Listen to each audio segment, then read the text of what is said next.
কিছু বক্তা বুঝাইছে আমাদের মিজানুর রহমান আজহারিকে, আমাদের আইকন, ঠিক না? জোর আওয়াজ দেন, আমাদের আইকন মিজানুর রহমান আজহারিকে বাটপার বলে গালি দেন। আপনারা জানেন কি না? এই সমস্ত বক্তাদের আওয়াজ আপনারা শুনবেন? আওয়াজ দেন না কেন? শুনবেন? আল্লাহর দেখান বলে আমরা এই সমস্ত বক্তাদের আওয়াজ শুনবো না। হাতটা দেখান।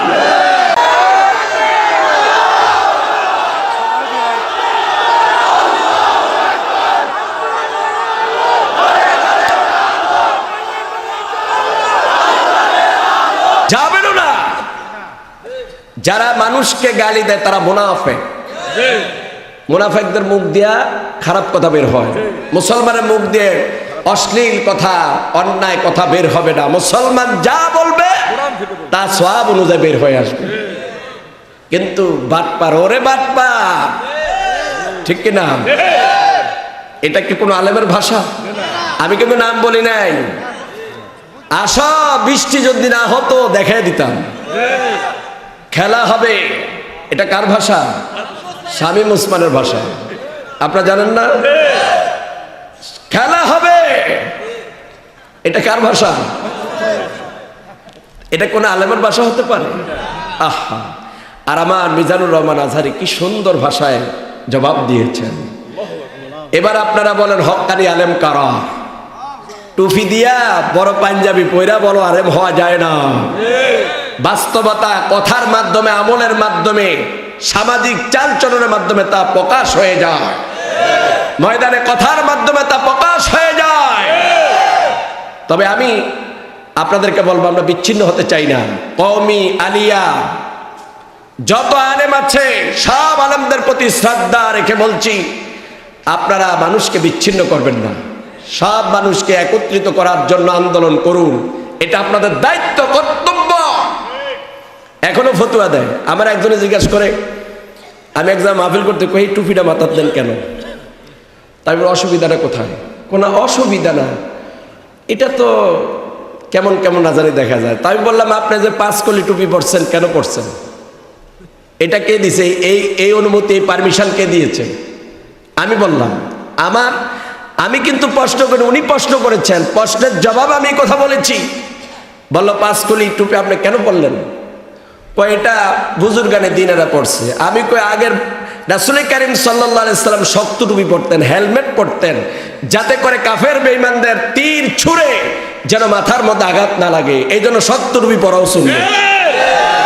কথা কি ঠিক? কথা কি ঠিক? অতএব এই টুপি নিয়ে, পাঞ্জাবি নিয়ে মুসলমানদেরকে আলাদা যারা করে, তারা জাতির শত্রু, মুসলমানের শত্রু, আল্লাহর দুশমন, ঠিক কিনা? ছোট্ট দেশ, আমরা মনে করি আমাদের দেশ অনেক বড় দেশ। আমাদের দৃষ্টিতে আলহামদুলিল্লাহ আমাদের দেশটি আমরা গর্ব করি। কিন্তু এই দেশে কিছু ফুসকার ফাসকা আলেম তৈরি হয়েছে, ঠিক না? আলেম তৈরি হয়েছে কিছু ফুসকা ফাসকা। কোরআন নাই, হাদিস নাই। আফ্রিকা মহাদেশ থেকে গল্প শিখাইছে, জঙ্গলের, জানেন তো আপনারা? জঙ্গল থেকে কাহিনী শিখে আসছে।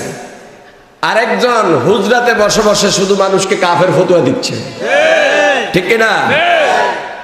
এরা দেখতে পাচ্ছে যখন কোরআনের সৈনিকেরা ময়দানে নেমে এসেছে, আমাদের দরবারগুলো আস্তে আস্তে বন্ধ হয়ে যাচ্ছে। আমি তো বলি, এই দেশে মুসলমানদের বিজয়, কোরআনের বিজয় হয়ে যাবে যদি সব দরবারগুলো বন্ধ হয়ে যায়। কথা কি ঠিক কিনা? আমরা এক দরবারে আসবো। কার দরবারে? এই কোরআনের দরবারে আসবো, ঠিক কিনা? আমরা এই কোরআন নিয়ে বাঁচতে চাই, কোরআন নিয়ে আমরা মরতে চাই, কোরআন নিয়ে আমরা প্রতিষ্ঠিত হতে চাই। এই কোরআন ছাড়া বাঁচার কোনো উপায় আছে? এই কোরআন নাই বিদায় তো আজকে পৃথিবীর মানুষেরা লাঞ্ছিত, অপমানিত। রাসূল কারীম সাল্লাল্লাহু আলাইহি ওয়াসাল্লামকে আল্লাহ তাআলা যখন পরীক্ষা নিরীক্ষা করতেছিলেন, রাসূল ব্যস্ত হয়ে পড়লেন, পেরেশানি হয়ে পড়লেন। আল্লাহ পাক সান্ত্বনা দিলেন, তাহা মা আনজালনা আলাইকাল কুরআনা লিতাশকা। হে রাসূল, আমি কি আপনাকে কোরআন দিয়েছি?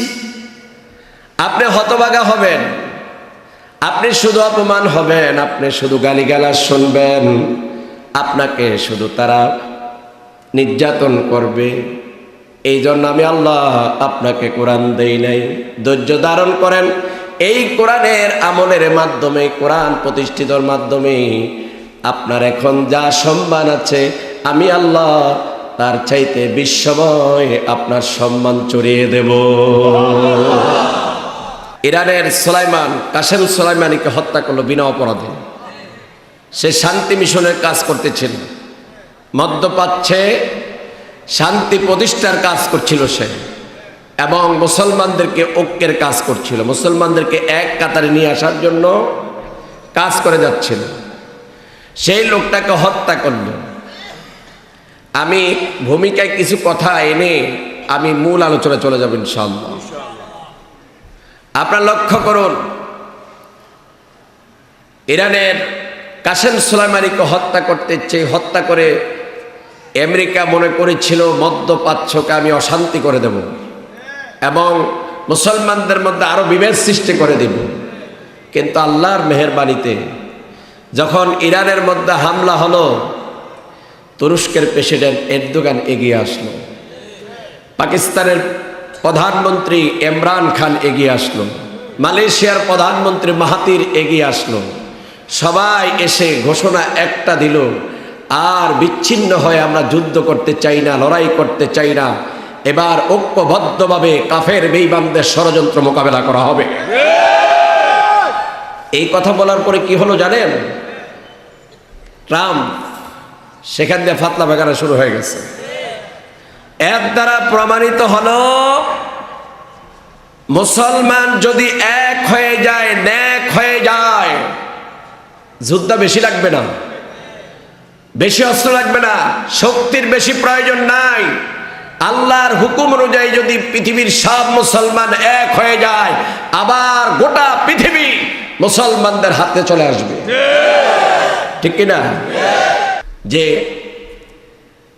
রাসূল কারীম সাল্লাল্লাহু আলাইহি ওয়াসাল্লামের সময় প্যাক্সের কোনো ব্যবস্থা ছিল না, তারপরে মোবাইল এগুলা তো বাদ, ভালো করে একটা চিঠি পাঠানোর ব্যবস্থা ছিল না, এত দুর্গম এলাকা ছিল, এত সুন্দর ব্যবস্থা ছিল না, তাড়াতাড়ি খবর পৌঁছে যাবে ছিল না।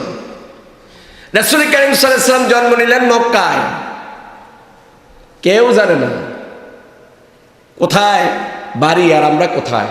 এই বাংলাদেশ থেকে প্রায় 3000 মাইল দূরে রাসূল কারীম সাল্লাল্লাহু আলাইহি ওয়াসাল্লামের জন্মস্থান। আর আল্লাহ তাআলা কিসের মাধ্যমে? ফ্যাক্স নাই, টেলিফোন নাই, মোবাইল নাই, কম্পিউটার নাই, কিচ্ছু নাই। আর আল্লাহ পাক কিসের মাধ্যমে তাকে গোটা পৃথিবীর মধ্যে চড়িয়ে দিলেন? বলেন কিসের মাধ্যমে? এই কোরআনের মাধ্যমে। কি বিশ্বাস হয়? আপনি আর আমি যদি কোরআনের কাছে আসি, আমরা ওইভাবে সম্মানিত হয়ে যাব। ঠিক কিনা? আপনারা খেয়াল করে দেখুন, এই দেশের এক নাস্তিক মারা গিয়েছে কিছুদিন আগে। এক নাস্তিক মারা গিয়েছে। এই নাস্তিক মারার আগে এই দেশের ওলামায়ে কেরামদেরকে কুকুরের বাচ্চা বলে গালি দিয়েছে। আপনাদের জানা আছে কিনা? কুকুরের বাচ্চা বলে গালি দিয়েছিল। তা কি হলো? কোনো আলেম ওলামা তার জানাজা পড়াতে যায় নাই। অসম্মানিত হয়ে, লাঞ্ছিত হয়ে, জাহান্নামের কীট হয়ে মাটির নিচে চলে যেতে হয়েছে। ঠিক কিনা? কিন্তু যারা কোরআন নিয়ে জীবন দিয়েছে, তাদেরকে অপমান করতে চেয়েছিল, লাঞ্ছিত করতে চেয়েছিল, কিন্তু তাদের জানাজায় লক্ষ লক্ষ মানুষ উপস্থিত হয়েছে। ঠিক কিনা? কেন? এই কোরআনের কারণে। কোরআন যেখানে, সেখানেই সম্মান, সেখানেই ইজ্জত, সেখানেই মর্যাদা। ওই মুসলমান জাতি কোনো দল নয়, কোনো গোষ্ঠী নয়, আমাদের পরিচয় একটাই, আমরা সবাই কার গোলাম? আকাশের দিকে হাত উত্তোলন করবেন, কার গোলাম?